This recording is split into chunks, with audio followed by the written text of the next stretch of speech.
Fire, bro. Yeah. All right, let's go into previewing next week. Kicking off Saturday, Fiji and Cook Islands. Any insights into this Cook Island team? Let's quickly have a look here. Stephen Masters, we got players with no pictures. Brad Takarangi and Isan Well, he's Masters in still the going house. around. I He's don't He even must know be where in the guy's at. England, eh? You Must think? be, yeah. Well, maybe unless he's playing Oh, Masters at tier two halfback, somewhere. bro. Do you remember him? Isan Masters. Yeah, Isan I think last played Masters. for the Tigers. Used to be a sinner. Who else we got? Tepai Moiro's got no picture. Zane Titifano. Where was he at? Yeah. He's been over in the Super League. Okay. Yeah. So it does look like a lot of our local Aussie, New Zealand-based players, eh? You look at that Batsy list, man. Surely you should expect them, especially in Suva. Yeah, and Suva again, surely. It's a river at the back. Yeah, surely it's a Bati one. Bobby, your thoughts on that one?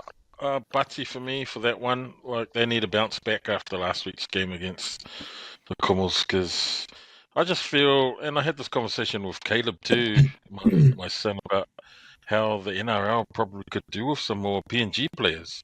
Those guys are passionate, man. When you see guys like, what's his face that used to Olam, Justin Olam.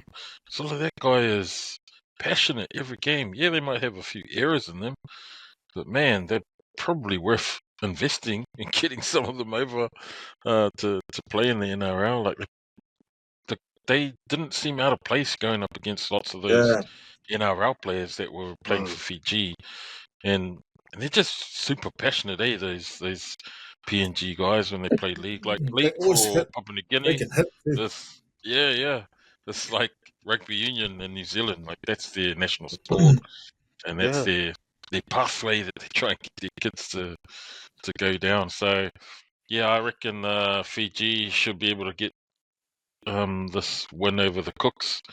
No disrespect to the Cooks, I just feel like there aren't really enough games, I feel, for these fledgling Pacific teams to really establish themselves as competitive. Like, yeah, you might put in a few NRL players, but this will probably be how the game goes. Those NRL players will play really well, and then the players around them will be,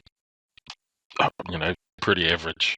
And Fiji should have the players to get over in that one. All right, the game on Sunday. Is it Sunday? Sunday, yeah. Christchurch. Oh, it must be because we got a long weekend. Not down Christchurch. Yeah. I don't know what our record is in Christchurch. I think it's okay. Check those stats. I'll come to you first, Si. Your thoughts? First glimpse of this Kiwi side. Yeah, it's almost like some. I don't know if you would say like a fresh new start. Well, you can't say that because Stacey Jones really his first time in charge. I know he's been involved for a while, but you look at names like Keanokini, Warbrick. These are the new fellas kind of breathing new life into the team. But you still got some good boys there, good experience there. Part of the that's been part of the team for a little while, and Fish, Papali'i, he's experienced now. Tapine. So you look at that pack. I think there's enough in that pack to trouble the Kangaroos, or even just nullify what they got. But I feel like Kangaroos got a lot of hard-working guys there, whereas in Fish and Sorensen, Papali'i, Tapine, you've got forwards that can do other stuff too. Tapine, he's got a good offload in his game. You got Power and Papali'i and Sorensen on the edges. But Fish, especially on defense, he can really break lines, man, and hype up his fellow forwards. So in that regards, I think looking at the back line, especially with a new fullback at the back and Stacey Jones. I mean, not Stacey Jones, but Sean Johnson. What kind of? He comes across as a pretty hard nosed professional. But what kind of shape would he be in, man? It's been a while since the last game of the season. And he wouldn't have been expecting this as well. So there's a lot on his shoulders. But like always, my heart is will always pick the Kiwis. If I'm not gonna tip Aussies, but I just think the back line, you'll have to say they got the edge on paper.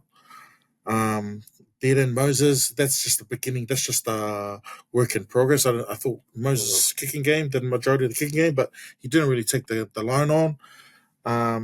Versus Johnson and Nickel Clockstar, that's combo's done all right in the few times I saw it this season, but I don't know. So is that an international 6 and 7? It's more of a fuck who else we got, man. We're doing on troops kind of 6 and 7.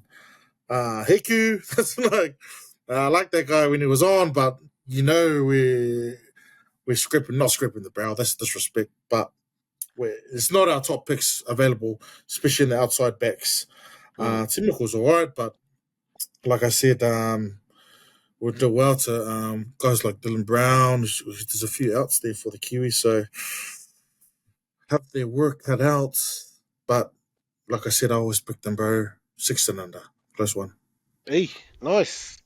Bobby, as a Warriors fan, your thoughts on the Warriors appearing in the halves there? Cody Nikarima on the bench as a 14. Yeah. It's an interesting selection that Stacey's gone with. I think he's probably going off form during the season in the NRL. Like Cody for me plays really well when he comes off the bench. And that was my take of him when he was at the Warriors, when he was at the Broncos. Even now at the Dolphins, I feel he has more impact when he comes off the bench. But he always wanted to start. Like Cody was this guy that always talked about wanting to start and blah, blah, blah. And same sort of language sort of came out of like Brandon Smith, and Brandon Smith was at Melbourne, and he was like coming off the bench being super impactful, and then he was like, no, I want to start, and he starts games and then he gasses. Like doesn't have the endurance to last that you want your hookers to last, and then his impact was lessened because he's trying to conserve energy. Steady, he's trying to, not peak hard out like those 10 15-minute bursts that he was doing when he was coming off the bench. So I think that's probably what Cody's role's going to be.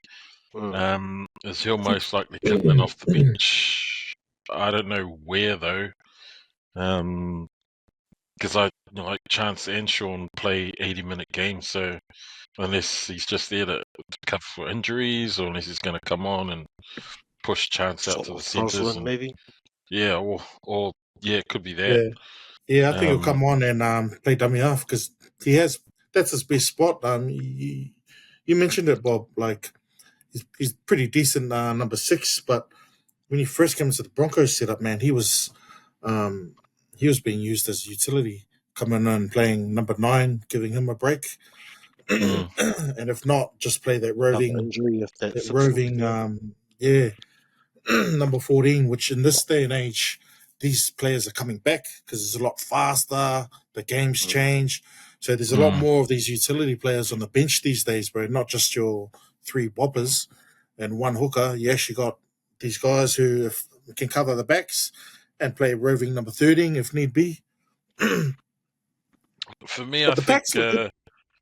Sorry, go. Yeah, so I was just going to say that in last week's game, the only 2 backs that I thought that Australia had that stood out for me were Coates and Hammer. They were the only 2 that, like, Coates had a really high work rate. He was doing really running hard, good, runs. And then Hammer just being Hammer, like fucking being evasive, being hard to tackle. That flipping short fend that he does, where he just bang, and all he does is just create that space, and then he's gone. And then, it was too late for old Alamotti to catch him when he scored that try. And so when I look at Australia, I was like, their backs didn't really fire last week. Will they fire against Kiwis? Who knows? But it'll be a really good test. I am so looking forward to Keanu debuting. Yeah.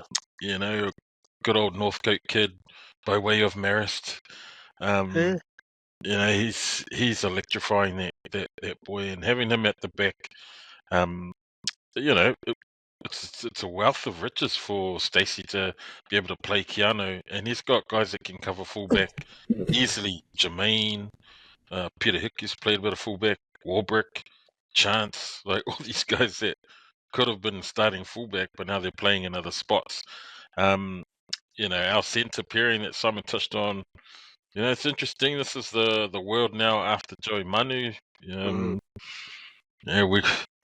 I'll be honest. Yeah, absolutely no disrespect, but man, we are grasping at straws if we've got Peter Hiku coming in. Because I Good on think him, still having Kyle some sort of Ido's form. injured. At the Cooks, Kyle Ido was got he? injured at the end. Yeah, he's injured. Yeah, that'd be Yeah, but surprising he because probably can play Cooks. another option was to have Chance there instead of the Koinga Hiku and roll with Cody at 6. Nikarima in the house. But then, as we just alluded to just previous, maybe Stacey likes Nikarima coming off the bench. Chance is safe. It's probably not natural number 6, but he didn't let himself down in the Warriors, so he won't let himself down in the Kiwi team. And I think he's got good enough ball skills to get that ball moving. I think he's probably won't provide much of a backup kicker for Sean Johnson, but I think it's all right, eh? Man, I've seen just a bit really good fullbacks turn into really good 5'8" and halfbacks in the past, so there's no reason why someone as good as Chance, you look at Jerome Hughes, you look at Darren Lockyer, guys that have transition. Yeah, man, these guys, they're skillful ball players for a reason, and you give them enough ball, they might be able to create something. So. If Hiku can keep Tommy Turbo quiet, can keep the Hammer quiet, and not get fucking exposed 1-on-1 too wide with him. Can you just say all the ifs that sound like everything that happens to him when he's playing in the Cowboys? I'll be happy. But like that's a big ask for him against two best players, two of the top players in the NRL, man. It's not easy. Yeah, and the stat they brought up last week about Tommy not having played for 6 years for Australia, I was like, hey, it's been that long. So suddenly, played he was running freely. He looked all right against Tonga too. So that's one thing I think is that these guys have had a week to get those cobwebs, kind of figure out those combinations where the Kiwis didn't even get a game. So it's like, now these guys are kind of gelled, kind of figured out what we're going to try and do. Whereas these guys, I reckon the Ford's got a good matchup, like you mentioned. Fisher Harris, big body and Neem.